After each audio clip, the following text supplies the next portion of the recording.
इस प्रकार प्रभु के वचन सुनकर दोनों हाथ जोड़कर और धीरज धरकर राजा ने कोमल वाणी कही, हे नाथ, आपके चरण कमलों को देखकर अब हमारी सारी मनः कामनाएं पूरी हो गई।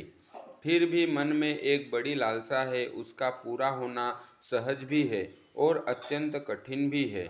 इसी से इसे कहते नहीं बनता। हे स्वामी, आपके लिए तो उसका पूरा करना बहुत सहज है, पर मुझे अपनी कृपणता दीनता के कारण वह अत्यंत कठिन मालूम होता। जैसे कोई दरिद्र कल्प वृक्ष को पाकर भी अधिक द्रव्य मांगने में संकोच करता है, क्योंकि वह उसके प्रभाव को नहीं जानता, वैसे ही मेरे हृदय में संशय हो रहा है। हे स्वामी, आप अंतर्यामी हैं, इसलिए इससे जानते ही है। मेरा वह मनोरथ पूरा कीजिए। भगवान ने कहा, हे राजन, संकोच छोड़ करके मुझसे मांगो। तुम्हें न दे सकूं ऐसे मेरे पास कुछ भी नहीं है। राजा ने कहा, हे दानियों के शिरोमणि, हे कृपा निधान, हे नाथ, मैं अपने मन का सच्चा भाव कहता हूँ कि मैं आपके समान पुत्र चाहता हूँ। प्रभु से भला क्या छिपाना। राजा की प्रीति देखकर और उनके अमूल्य वचन सुनकर करुणा निधान भगवान बोले, ऐसा ही हो हे राजन, मैं अपने समान दूसरा कहाँ जाकर खोजूं, अतः स्वयं ही आकर के तुम्हारा पुत्र बनूंगा।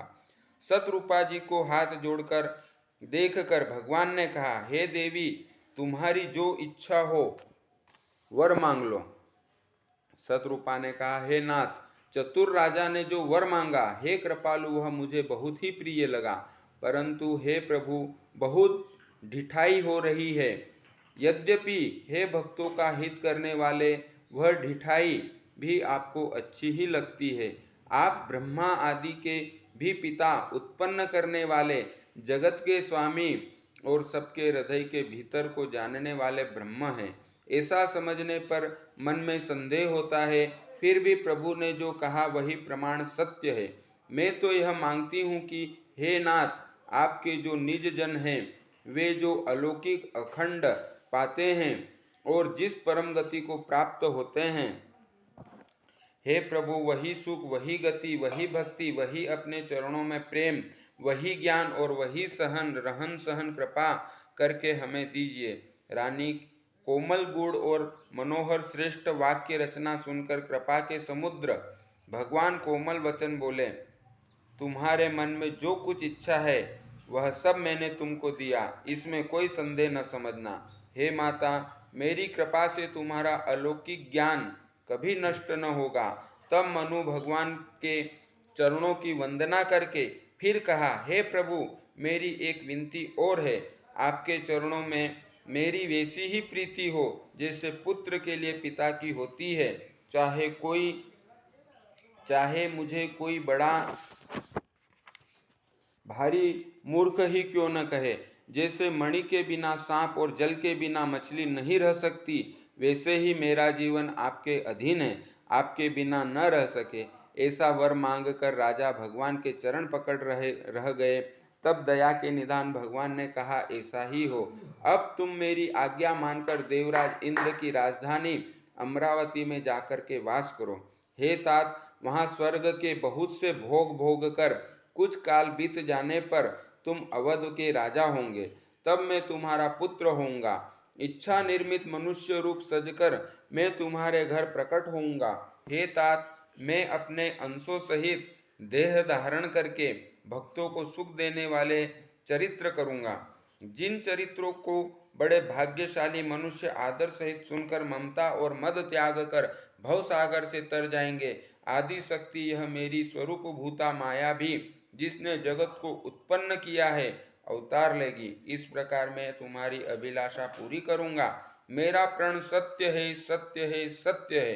कृपा निदान भगवान बार बार ऐसा कह करके अंतर ध्यान हो गए। वो स्त्री पुरुष अर्थात राजा रानी भक्तों पर कृपा करने वाले भगवान को हृदय में धारण करके कुछ काल तक उस आश्रम में रहे। फिर उन्होंने समय पाकर सहज ही बिना किसी कष्ट के शरीर छोड़ दिया। अमरावतीपुरी में जाकर के शरीर छोड़कर के अमरावती इंद्र की पुरी में जाकर के वास किया।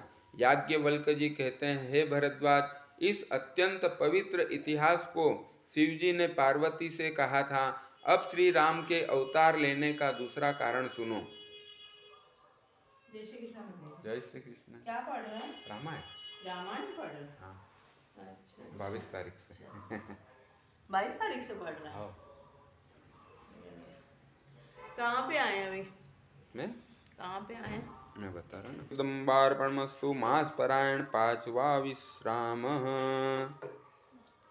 हे मुनि, वह पवित्र और प्राचीन कथा सुनो जो शिवजी ने पार्वती जी से कही थी। संसार में प्रसिद्ध एक केकई देश है। वहाँ सत्यकेतु नाम का राजा राज्य करता था।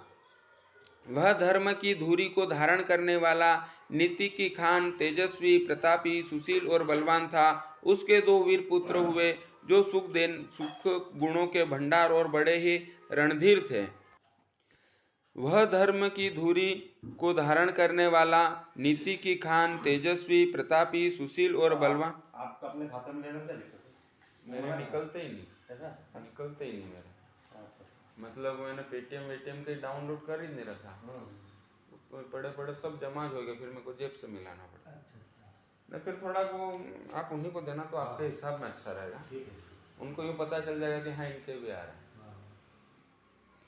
वह धर्म की धुरी को धारण करने वाला, नीति की खान, तेजस्वी, प्रतापी, सुशील और बलवान था। उसके दो वीर पुत्र हुए जो सब गुणों के भंडार और बड़े ही रणधीर थे।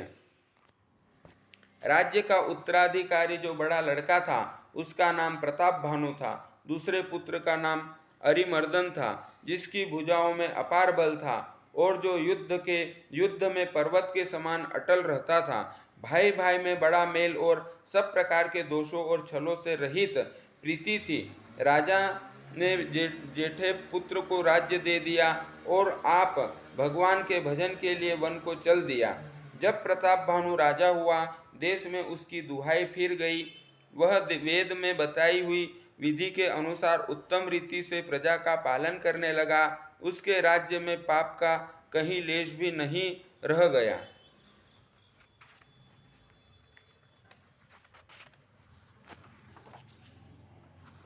राजा का हित करने वाला और शुक्राचार्य के समान बुद्धिमान धर्मरुचि नामक उसका मंत्री था। इस प्रकार बुद्धिमान मंत्री और बलवान तथा वीर भाई के साथ ही स्वयं राजा भी बड़ा प्रतापी और रणधीर था। साथ में अपार चतुरंगिणी सेना थी जिसमें असंख्य योद्धा थे जो सबके सब रण में जूझ मरने वाले थे।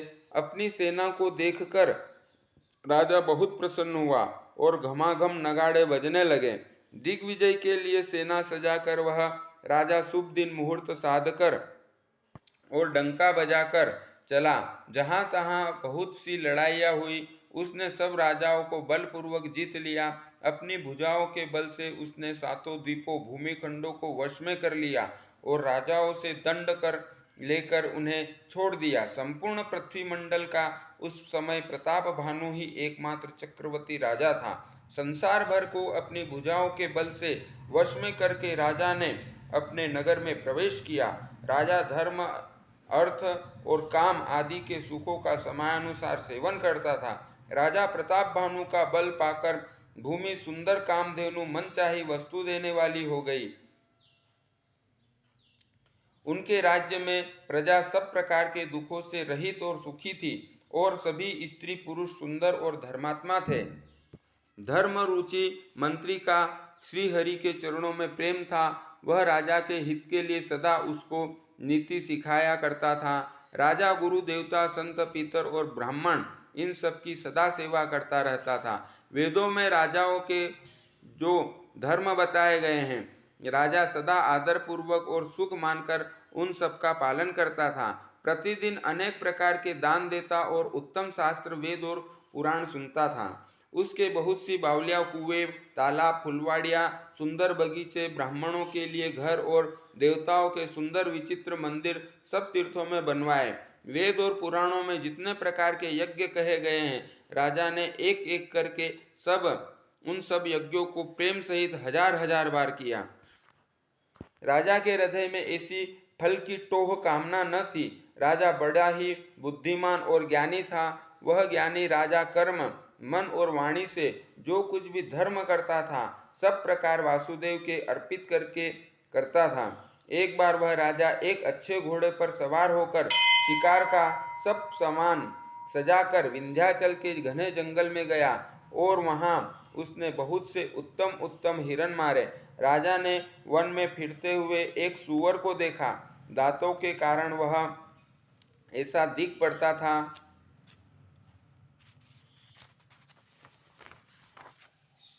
मानो चंद्रमा को ग्रस कर मुंह में पकड़कर राहु वन में आ छिपा हो। चंद्रमा बड़ा होने से उनके मुंह में समाता नहीं था और मानो क्रोधवश वह भी उसे उगलता नहीं है। यह तो सूअर के भयानक दांतों की शोभा कही गई। उसका शरीर भी बहुत विशाल और मोटा था। घोड़े की आहट पाकर वह घुरघुराता हुआ कान उठाए चौकन्ना होकर देख रहा था। नील पर्वत के शिखर के समान विशाल शरीर वाले उस सूअर को देखकर राजा घोड़े को चाबुक मार लगाकर तेजी से चला और उसने सूअर को ललकारा कि अब तेरा बचाव नहीं हो सकता। अधिक शब्द करते हुए घोड़े को अपनी तरफ आता देखकर सूअर पवन वेग से भाग चला। राजा ने तुरंत ही बाणों को धनुष पर चढ़ाया।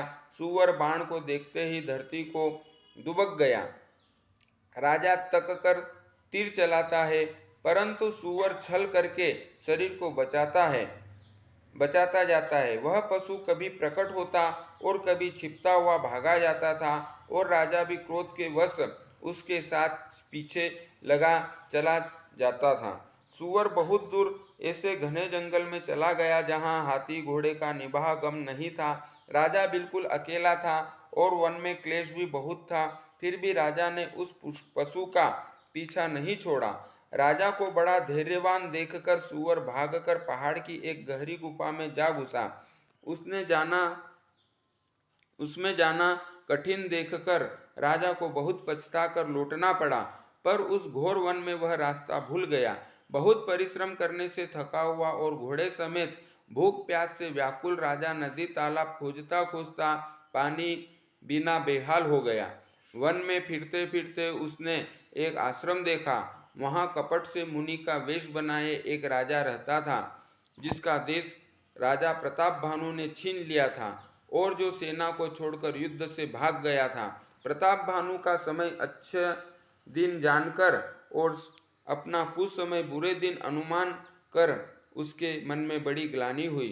इससे वह न तो घर गया और न अभिमान होने के कारण राजा प्रताप भानु से ही मिला मेल किया। दरिद्र की भांति मन ही में क्रोध को मारकर वह राजा तपस्वी के वेश में वन में रहता था। राजा प्रताप भानु उसी के पास गया। उसने तुरंत पहचान लिया कि यह प्रताप भानु है। राजा प्यास होने के कारण व्याकुलता से उसे पहचान न सका।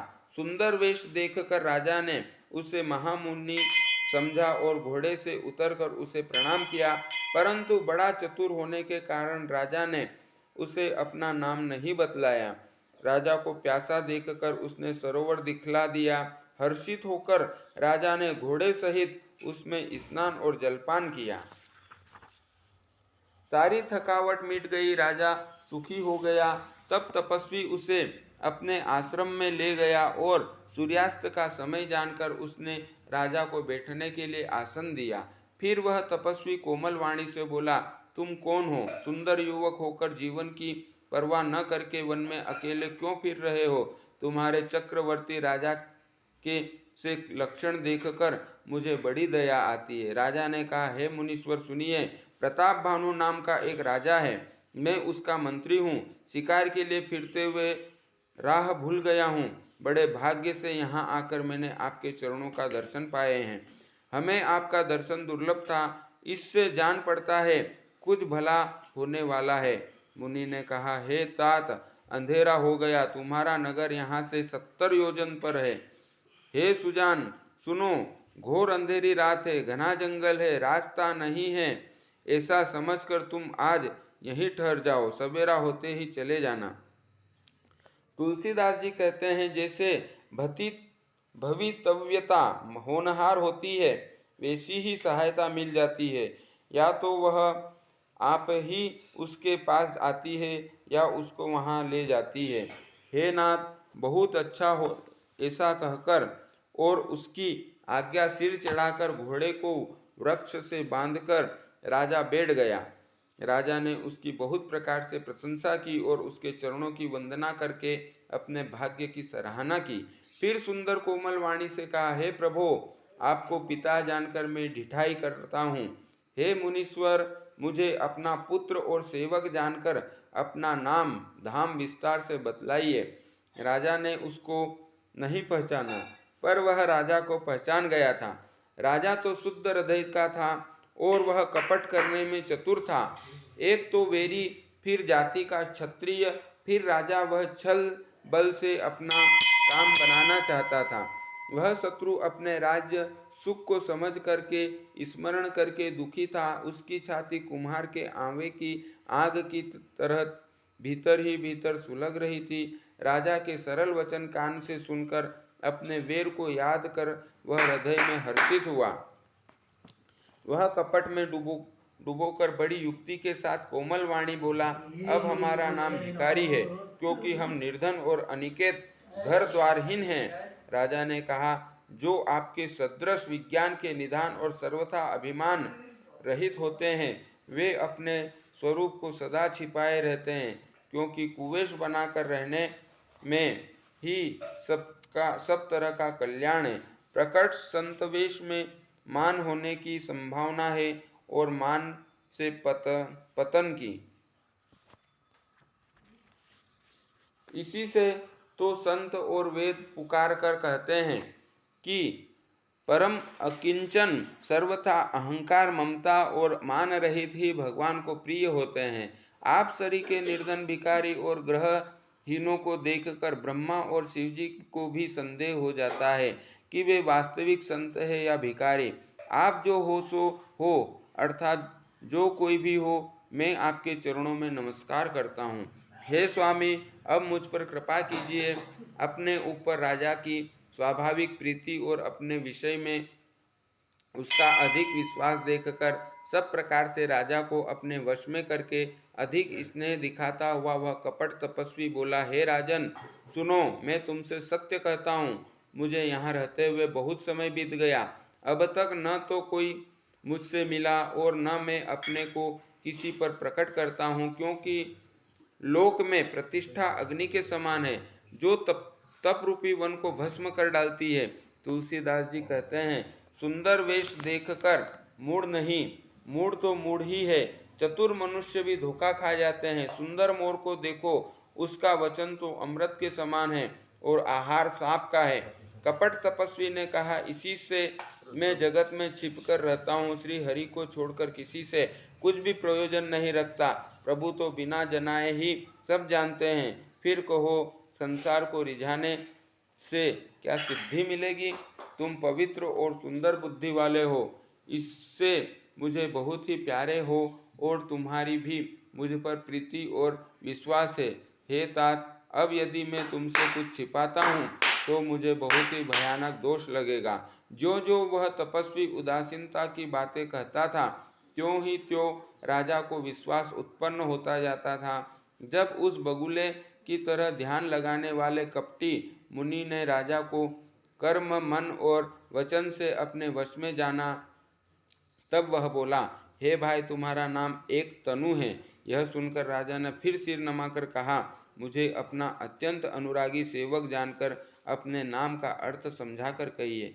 कपटी मुनि ने कहा, जब सबसे पहले सृष्टि उत्पन्न हुई थी तभी मेरी उत्पत्ति हुई थी। तब से मैंने फिर दूसरे देह नहीं धारण की, इसी से मेरा नाम एक तनु है। हे पुत्र, मन में आश्चर्य मत करो, तप से कुछ भी दुर्लभ नहीं है। तप के बल से ब्रह्मा जगत को रचते हैं, तप ही के बल से विष्णु संसार का पालन करने वाले बने, तप ही के बल से रुद्र संहार करते हैं। संसार में कोई ऐसी वस्तु नहीं है जो तप से न मिल सके। यह सुनकर राजा को बड़ा अनुराग हुआ।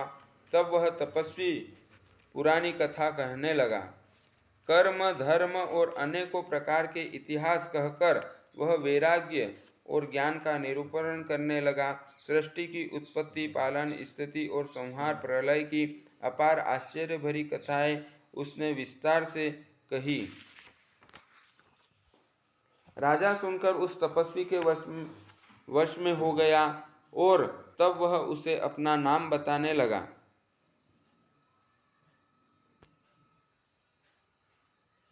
तपस्वी ने कहा, राजन, मैं तुमको जानता हूं, तुमने कपट किया, वह मुझे अच्छा लगा। हे राजन सुनो, ऐसी नीति है कि राजा लोग जहां तहां अपना नाम नहीं कहते। तुम्हारी वही चतुराई समझकर तुम पर मेरा बड़ा प्रेम हो गया। तुम्हारा नाम प्रताप भानु है। महाराज सत्यकेतु तुम्हारे पिता थे। हे राजन, गुरु की कृपा से मैं सब जानता हूँ, पर अपनी हानि समझकर कहता नहीं। हे तात, तुम्हारा स्वाभाविक सीधापन, सरलता, प्रेम, विश्वास और नीति में निपुणता देखकर मेरे मन में तुम्हारे ऊपर बड़ी ममता उत्पन्न हो गई है। इसीलिए मैं तुम्हारे पूछने पर अपनी कथा कहता हूँ। अब मैं प्रसन्न हूँ, इसमें संदेह न करना। हे राजन, जो मन को भावे वही मांग लो। सुंदर प्रिय वचन सुनकर राजा हर्षित हो गया और मुनि के पैर पकड़ करके उसने बहुत प्रकार से विनती की। हे दया सागर मुनि, आपके दर्शन से ही चारों पदार्थ, अर्थ, धर्म, काम और मोक्ष मेरी मुट्ठी में आ गए। तो भी स्वामी को प्रसन्न देखकर मैं यह दुर्लभ वर मांगकर क्यों न शोक रहित हो जाऊं। मेरा शरीर वृद्धावस्था, मृत्यु और दुख से रहित हो जाए। मुझे मृत्यु और दुख से रहित हो जाए, मुझे युद्ध में कोई जीत न सके और पृथ्वी पर मेरा 100 कल्प तक एक छत्र या कंटक राज्य हो। तपस्वी ने कहा, हे राजन, ऐसा ही हो, पर एक बात कठिन है, उसे भी सुन लो। हे पृथ्वी के स्वामी, केवल ब्राह्मण कुल को छोड़ काल भी तुम्हारे चरणों पर सिर नवाएगा। तप के बल से ब्राह्मण सदा बलवान रहते हैं, उनके क्रोध से रक्षा करने वाला कोई नहीं है। हे नरपति, यदि तुम ब्राह्मणों को वश में कर लो तो ब्रह्मा, विष्णु और महेश भी तुम्हारे अधीन हो जाएंगे। ब्राह्मण कुल से जोर जबरदस्ती नहीं चल सकती। मैं दोनों भुजा उठाकर सत्य कहता हूँ। हे राजन सुनो, ब्राह्मणों के शाप बिना तुम्हारा नाश किसी काल में नहीं होगा।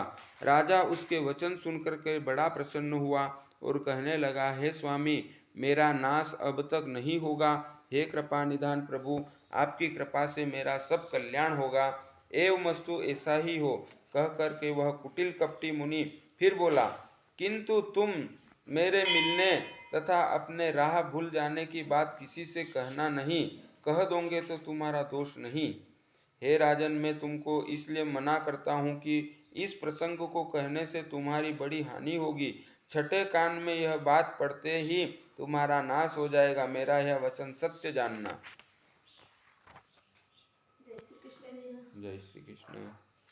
हे प्रताप भानु सुनो, इस बात के प्रकट करने से अथवा ब्राह्मणों के शाप से तुम्हारा नाश होगा और किसी उपाय से चाहे ब्रह्मा और शंकर भी मन में क्रोध करे, तुम्हारी मृत्यु नहीं होगी। राजा ने मुनि के चरण पकड़कर कहा, हे स्वामी, सत्य ही है। ब्राह्मण और गुरु के क्रोध से कहिए कौन रक्षा कर सकता है। यदि ब्रह्मा भी क्रोध करे तो गुरु बचा लेते हैं, पर गुरु से विरोध करने पर जगत में कोई भी बचाने वाला नहीं है। यदि मैं आपके कथन के अनुसार नहीं चलूँगा तो भले ही मेरा नाश हो जाए, मुझे इसकी चिंता नहीं है। मेरा मन तो हे प्रभु केवल एक ही डर से डर रहा है। ब्राह्मणों का शाप बड़ा भयानक होता है। वे ब्राह्मण किस प्रकार से वश में हो सकते हैं, कृपा करके वह भी बतलाइए। हे दीन दयालु, आपको छोड़कर और किसी को भी मैं अपना हितु नहीं देखता। तपस्वी ने कहा, हे राजन सुनो, संसार में उपाय तो बहुत है, पर वे कष्ट साध्य है, बड़ी कठिनता से बनने में आते हैं और इस पर भी सिद्ध हो या न हो, उनकी सफलता निश्चित नहीं है। हाँ, एक उपाय बहुत सहज है, परंतु उसमें भी एक कठिनता है। हे राजन, वह युक्ति तो मेरे हाथ में है, पर मेरा जाना तुम्हारे नगर में हो नहीं सकता। जब से पैदा हूँ तब से आज तक मैं किसी के घर अथवा गांव नहीं गया, परंतु यदि नहीं जाता हूँ तो तुम्हारा काम बिगड़ता है। आज यह बड़ा असमंजस आ पड़ा है। यह सुनकर राजा कोमल वाणी से बोला, हे नाथ, वेदों में ऐसी नीति कही है कि बड़े लोग छोटों पर स्नेह करते ही है। पर्वत अपने सिरों पर सदा तृण घास और धारण किए रहते हैं। अगाध समुद्र अपने मस्तक पर फेन को धारण करता है और धरती अपने सिर पर सदा धूलि को धारण किए रहती है। ऐसा कहकर के राजा ने मुनि के चरण पकड़ लिए और कहा, हे स्वामी, कृपा कीजिए, आप संत है, दीन दयालु है, अतः हे प्रभु, मेरे लिए इतना कष्ट अवश्य सही है। राजा को अपने अधीन जानकर के कपट में प्रवीण तपस्वी बोला, हे राजन सुनो, मैं तुमसे सत्य कहता हूँ, जगत में मुझे कुछ भी दुर्लभ नहीं है। मैं तुम्हारा काम अवश्य करूँगा, क्योंकि तुम वाणी और शरीर तीनों से मेरे भक्त हो। पर योग युक्ति तप और मंत्र का प्रभाव तभी फलीभूत होता है जब वे छिपा कर किए जाते हैं। हे नरपति, मैं यदि रसोई बनाऊं और तुम उसे परोसो और मुझे कोई जानने न पावे, तो उस अन्न को जो खाएगा सो तुम्हारा आज्ञाकारी बन जाएगा। यही नहीं, उन भोजन करने वालों के घर भी जो कोई अन्न भोजन करेगा, हे राजन सुनो, वह भी तुम्हारे अधीन हो जाएगा। हे राजन, जाकर यही उपाय करो और वर्ष भर भोजन कराने का संकल्प कर लो।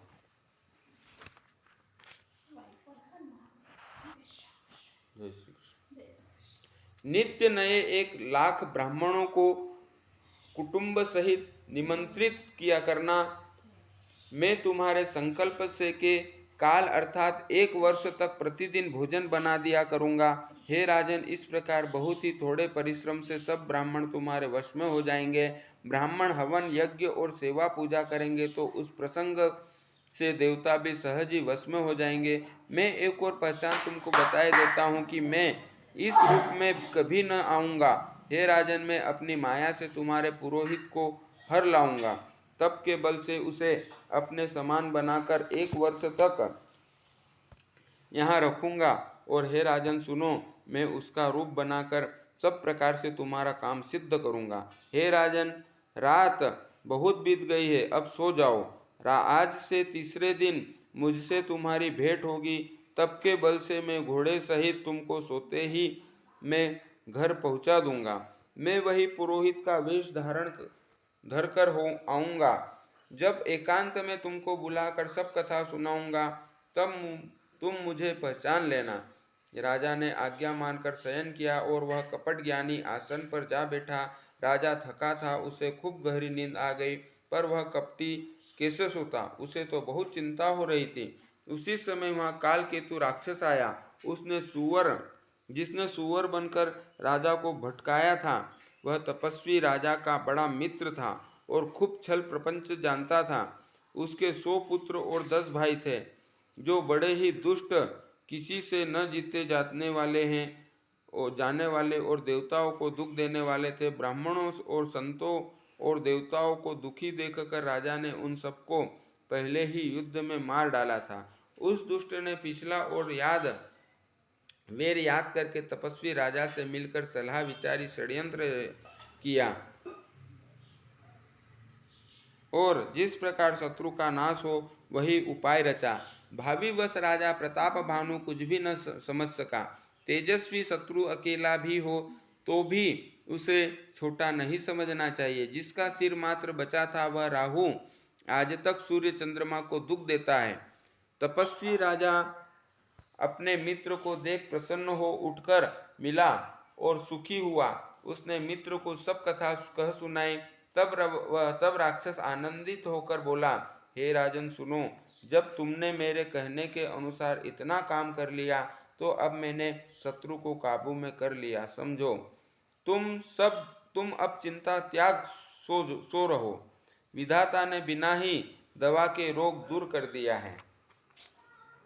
कुल सहित शत्रु को जड़ मूल से उखाड़ बहाकर आज से 4थे दिन में तुमसे आ मिलूंगा। इस प्रकार तपस्वी राजा को खूब दिलासा देकर वह महामायावी और अत्यंत क्रोधी राक्षस चला।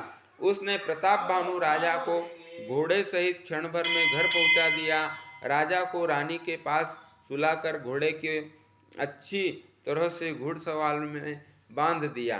फिर वह राजा के पुरोहित को उठा ले गया और माया से उसकी बुद्धि को भ्रम में डालकर उसने पहाड़ की खोह में ला रखा। वह आप पुरोहित का रूप बनाकर उसकी सुंदर सेज पर जा लेटा। राजा सवेरा होते ही पहले ही जागा और अपना घर देखकर उसने बड़ा ही आश्चर्य माना।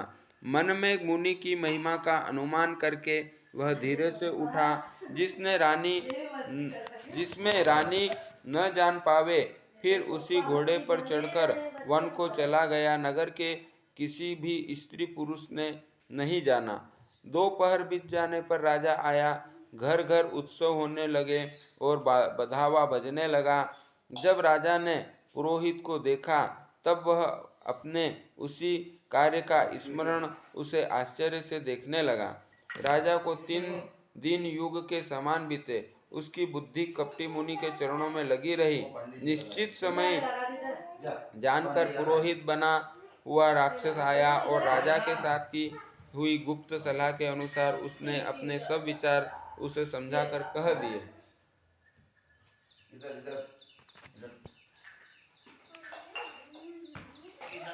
संकेत के अनुसार गुरु को उस रूप में पहचान कर राजा प्रसन्न हुआ। भ्रमवश उसे चेत न रहा कि वह तापस मुनि है या काल केतु राक्षस। उसने तुरंत 1 लाख उत्तम ब्राह्मणों को कुटुंब सहित निमंत्रण दे दिया। पुरोहित ने 6 रस और 4 प्रकार के भोजन, जैसा कि वेदों में वर्णन है, बनाए। उसने मायामयी रसोई तैयार की और इतने व्यंजन बनाए जिन्हें कोई गिन नहीं सका। अनेक प्रकार के पशुओं का मांस पकाया और उसमें उस दुष्ट ने ब्राह्मणों का मांस मिला दिया। सब ब्राह्मणों को भोजन के लिए बुलाया और चरण धोकर के आदर सहित बिठाया।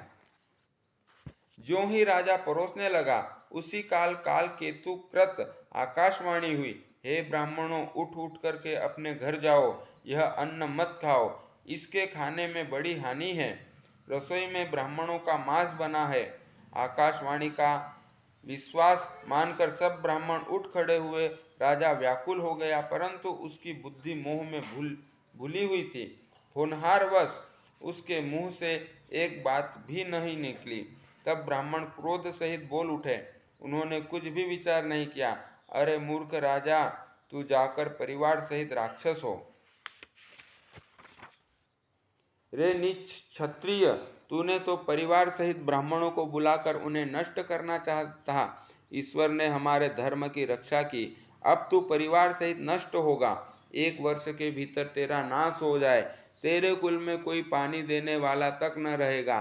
साफ सुनकर के राजा भय के मारे अत्यंत व्याकुल हो गया। फिर सुंदर आकाशवाणी हुई, हे ब्राह्मणों, तुमने विचार कर शाप नहीं दिया। राजा ने कुछ भी अपराध नहीं किया। आकाशवाणी सुनकर सब ब्राह्मण चकित हो गए। तब राजा वहां गया जहां भोजन बना था। देखा तो वहां न भोजन था, न रसोइया, ब्राह्मण ही था। तब राजा मन में अपार चिंता करता हुआ लौटा। उसने ब्राह्मणों को सब वृतांत सुनाया और बड़ा ही भयभीत और व्याकुल होकर वह पृथ्वी पर गिर पड़ा। हे राजन, यद्यपि तुम्हारा दोष नहीं है तो भी होनहार नहीं मिटता। ब्राह्मणों का शाप बहुत ही भयानक होता है, यह किसी तरह भी टल नहीं सकता। ऐसा कह करके सब ब्राह्मणों चले गए। नगरवासियों ने जब यह समाचार पाया तो वे चिंता करने लगे और विधाता को दोष देने लगे। जिसने हंस बनाते बनाते कौवा कर दिया, ऐसे पुण्यात्मा राजा को देवता बनाना चाहिए था, सो राक्षस बना दिया। पुरोहित को उसके घर पहुंचा करके असुर काल केतु ने कपटी तेजस्वी को खबर दी। उस दुष्ट ने जहां तहां पत्र भेजे, जिससे सब वेरी राजा सेना सजाकर चढ़ घोड़े और उन्होंने डंका बजाकर नगर को घेर लिया। नित्य प्रति अनेक प्रकार से लड़ाई होने लगी। प्रताप भानु के सब योद्धा सूरवीरों की करनी करने के रण में जूझ मरे। राजा भी भाई सहित खेत रहा। सत्य केतु के कुल में कोई नहीं बचा। ब्राह्मणों का शाप झूठा कैसे हो सकता था। शत्रु को जीतकर नगर को फिर से बसाकर सब राजा विजय और यश पाकर अपने अपने नगर को चले गए। याज्ञवल्क जी कहते हैं, हे भरद्वाज सुनो, विधाता जब जिसके विपरीत होते हैं तब उसके लिए धूल सुमेरु पर्वत के समान भारी और कुचल डालने वाली, पिता यम के समान काल रूप और रस्सी सांप के समान काट खाने वाली हो जाती है। हे मुनि सुनो, समय पाकर वही राजा परिवार सहित रावण नामक राक्षस हुआ। उसके 10 सिर और 20 भुजाएं थी और वह बड़ा ही प्रचंड शूरवीर था। अरिमर्दन नामक जो राजा का छोटा भाई था वह बल का धाम कुंभकर्ण हुआ। उसका जो मंत्री था जिसका नाम धर्म रुचि था वह रावण का सौतेला भाई हुआ। उसका विभीषण नाम था जिसे सारा जगत जानता है। वह विष्णु भक्त और ज्ञान विज्ञान का भंडार था। और जो राजा के पुत्र और सेवक थे वे सभी भयानक राक्षस हुए। वे सब अनेकों जाति के मनमाना रूप धारण करने वाले दुष्ट कुटिल भयंकर विवेक रहित निर्दयी हिंसक पापी और संसार भर को दुख देने वाले हुए। उनका वर्णन नहीं हो सकता। यद्यपि वे पुलस्त्य ऋषि के पवित्र निर्मल और अनुपम कुल में उत्पन्न हुए तथापि ब्राह्मणों के शाप के कारण वे सब पाप रूप हुए। तीनों भाइयों ने अनेकों प्रकार की बड़ी ही कठिन तपस्या की जिसका वर्णन नहीं हो सकता। उनका उग्र तप देखकर ब्रह्मा जी उनके पास गए और बोले, हे तात, मैं प्रसन्न हूँ, वर मांग लो मुझसे।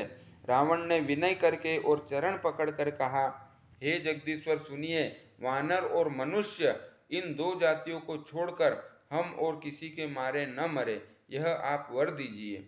शिव जी कहते हैं, मैंने और ब्रह्मा ने मिलकर उसे वर दिया कि ऐसा ही हो। तुमने बड़ा तप किया है। फिर ब्रह्मा जी कुंभकर्ण के पास गए। उसे देखकर उनके मन में बड़ा आश्चर्य हुआ।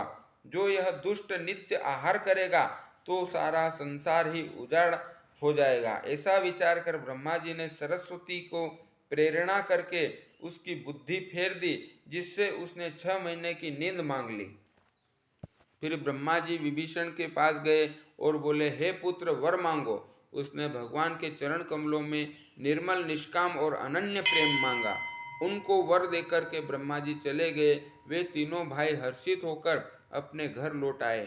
मय दानव की मंदोदरी नामक की कन्या परम सुंदरी और स्त्रियों में शिरोमणि थी। मय ने उसे लाकर रावण को दिया। उसने जान लिया कि यह राक्षसों का राजा होगा। अच्छी स्त्री पाकर रावण बहुत प्रसन्न हुआ और फिर उसने जाकर दोनों भाइयों का विवाह कर दिया। समुद्र के बीच में त्रिकुट नामक पर्वत पर ब्रह्मा का बनाया हुआ एक बड़ा भारी किला था। महान मायावी और निपुण कारीगर मय दानव ने उसको फिर से सजा दिया। उसमें मणियों से जड़े हुए सोने के अनगिनत महल थे। जैसी नागकुल के रहने की पाताल लोकों में भोगावती